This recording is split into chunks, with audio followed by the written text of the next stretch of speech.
Hello, हाय, नमस्कार। अब 26 तारीख में ज़्यादा दिन बचे नहीं हैं और अभी आपका पीओ का मेंस होने वाला है। तो मैं अपनी स्ट्रैटेजी शेयर करूँगा आप लोगों से कि कैसे अब इतने कम दिन में क्या-क्या करके आप अपने ईज़िली अपना पीओ का मेंस निकाल सकते हैं।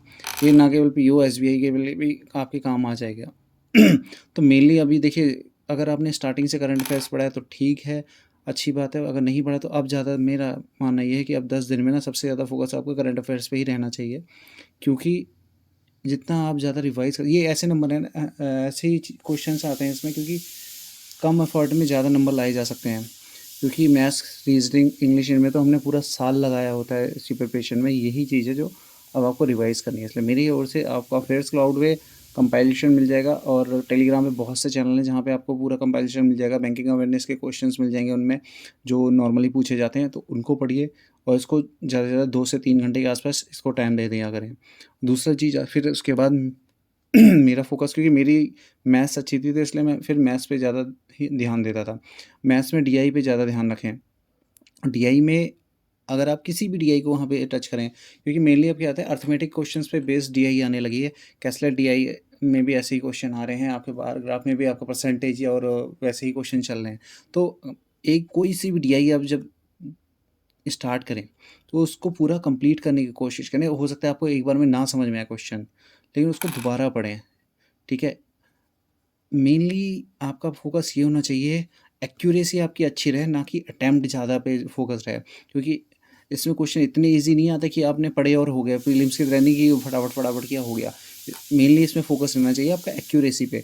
तो मैथ्स में अपना ज़्यादातर आप अपने अरिथमेटिक क्वेश्चंस पे ध्यान दें, ताकि आप अपनी सारी, क्योंकि अरिथमेटिक क्वेश्चन ना केवल सिंगल जो क्वेश्चन आते हैं उसमें, और डीआई में भी अब अरिथमेटिक बेस्ड आने लगी है, तो उस पे भी अपने ध्यान दें। और डीआई जो भी करें उसको ईज़िली पढ़ें, आराम से पढ़ें और धीरे-धीरे उन क्वेश्चंस को करें। अगर इसके डीआई के क्वेश्चन देखने तो आपको शायद मुझे नाम या लर्निंग कैप्सूल करके चैनल है, उनके चैनल पे वीडियोज़ मिल जाएँगी। और भी हैं, मुझे नाम याद नहीं, और भी यूट्यूब पे बहुत से चैनल हैं जिन पे आपको डीआई के अच्छे खासे अरिथमेटिक क्वेश्चन बेस्ड डीआई आपको मिल जाएँगी, उनको कर लें। बाकी आप जो आपने जो मॉक टेस्ट दिए हैं उनमें जो क्वेश्चंस आए ना, अब उनको रिवाइज़ कर लें, उनको ना टाइमर बेस्ड क्वेश्चन कर लें कि मेरे को एक डीआई कम से कम इतने टाइम में करनी है करके उतने हिसाब से कर लें। ताकि आप ना अब सेक्शनल वाइज़ करना जाएगा, क्योंकि अब वो 3 घंटे का पेपर देने का टाइम नहीं है। अब आपको अपना एक्यूरेसी बढ़ानी है, इसलिए बेटर यही रहेगा, आप चीज़ों को समझें कि आपसे क्या गलतियाँ हो रही हैं, उनको सुधारें। उस वही सेम चीज़ आपकी रीज़निंग में भी रहने वाली है। अब पज़ल्स आपने जो की हैं या अब आपको नहीं आती हैं, आप अपने, क्योंकि आपने हर टाइप की पज़ल्स करके देखी होंगी, सेटिंग वाली हो या फिर फ्लोर बेस्ड पज़ल हो, तो उन क्वेश्चंस को देखें कि आप समझें अपने आप को कि आप किन क्वेश्चनों को जल्दी कर लेते हैं कि भई मेरे को फ्लोर वाले क्वेश्चंस में मैं फँस जाता हूँ, तो इसको ना करके आप पेपर में ना सेटिंग वाले पे जा पहले उसको अटेम्प्ट करूँगा, फिर फ्लोर वाले को करूँगा। क्योंकि आपको वहाँ ये चीज़ ध्यान रखनी है रीज़निंग में, कि पज़ल ऐसी करें जो आपको आपके जिसमें एक्यूरेसी अच्छी हो। क्योंकि ये नहीं हो कि एक रीज़निंग का आपने पज़ल ली और फिर उसमें अटक गए नहीं, फिर दूसरी की ना प्रेशर बढ़ जाता है आप पे। इसलिए रीज़निंग में उसी हिसाब से ध्यान दें कि आप पहले अपनी स्ट्रेंथ देखें, उस हिसाब से क्वेश्चंस को समझें। और वो वर्ड वाले क्वेश्चन भी आते हैं कि इसका कोड क्या होगा, सबसे वो क्वेश्चन तो ज़रूर कर लेना। उन्हें तो मैं तो पहले ही कहूँगा, रीज़निंग में पहले छोटे-छोटे ये जो क्वेश्चन है वर्ड वाले हो गए, इन क्वेश्चंस को पहले कर लें, ताकि आपके पास पज़ल्स के लिए टाइम बचा रहे। ठीक, अब बात आती इंग्लिश की। अब मेरा मानना ये है कि इतनी इंग्लिश आपने अब बहुत प्रिपेयर कर ली है, तो इंग्लिश में ये तो है नहीं कि आपका पढ़ा हुआ ही आने वाला है। आपने जितनी रीडिंग करी है वो करिए, या फिर कहीं से भी कुछ टेस्ट वगैरह दिए हैं, तो वो आई थिंक उतना सफिशिएंट है। अब आपको इंग्लिश में इतना इंग्लिश के लिए नहीं करना चाहिए। और पेपर के टाइम पे ये ध्यान देना, आरसी ज़रूर करना। आरसी और जो फिल इन द ब्लैंक्स वाले क्वेश्चंस आते हैं वो ज़रूर करना। अभी मेनली इंग्लिश का प्रैक्टिस के लिए ना आप डिस्क्रिप्टिव पे ध्यान दें। डिस्क्रिप्टिव के जो हॉट टॉपिक्स चल रहे हैं उनको अपने डिस्क्रिप्टिव लिखने पे ध्यान दें। उस टॉपिक को कहीं से आप पढ़ेंगे, उससे भी आपकी आरसी इम्प्रूव हो जाएगी। ये चीज़ें आपको बहुत हेल्प करेंगी दोनों ही चीज़ों में, और डिस्क्रिप्टिव के लिए भी आपकी प्रिपरेशन हो जाएगी और इंग्लिश के लिए भी। इसलिए अब अपना डिस्क्रिप्टिव पे ज़्यादा ध्यान देना। और डिस्क्रिप्टिव के टॉपिक्स की वीडियो मैं अभी थोड़ी देर दिनों में बना दूंगा, ताकि आप उनको अच्छे से देख सकें। और मेनली फोकस ये रखना डिस्क्रिप्टिव में, सबसे मेन चीज़ ये रहेगी कि आप अपना एक्यूरेसी एक्यूरेसी मीन्स मतलब आपकी कोई स्पेलिंग मिस्टेक या वो ना हो।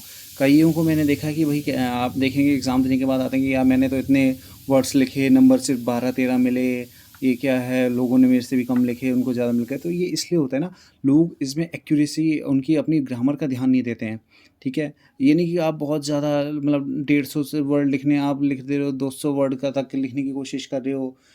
आप अगर 150 वर्ड्स का आता है ना, जहाँ तक मुझे अभी याद है कि लेटर आपका 150 का रहता है, एस्से आपका 200 या 250 होता है, ठीक है? लेटर में आप अगर 150 है ना, अगर आप 120 तक भी लिख रहे हो और आपकी एक्यूरेसी सही है, आपने स्पेलिंग मिस्टेक नहीं करी है, वर्ड्स और ग्रामर मिस्टेक नहीं की है, तो आपको ना इसमें अच्छे मार्क्स मिलेंगे। सेम ऐसे ही ऐसे का भी है। उसके ना आप एग्ज़ैक्ट उतने वर्ड लिखने की ज़रूरत नहीं है, लेकिन जो भी लिखो ना उसको सही लिखो, ठीक है? मेन फ़ोकस यही रखना उस चीज़ को सही लिखो, क्योंकि जहाँ तक मैंने जितने लोगों से बात करी और मेरा मानना है, ये ना सॉफ्टवेयर ही इसका चेक करता है, कोई पर्सनली कोई इसको पढ़ के चेक नहीं करता है कि आपने क्या लिखा है, क्या नहीं लिखा है करके। इसलिए मेन फ़ोकस आप अपना एक्यूरेसी और ग्रामर पे ध्यान देना। तो रही बात डिस्क्रिप्टिव के टॉपिक्स की, मैं अभी कुछ देर में जो आप आजकल के टॉपिक्स चल रहे हैं उनकी वीडियो अलग से बना दूँगा, ताकि आप लोग अपने डिस्क्रिप्टिव पे भी ध्यान दे सकें। और हाँ, अगर वीडियो थोड़ी-सी भी ठीक लगे ना, चैनल को सब्सक्राइब ज़रूर कर लो यार।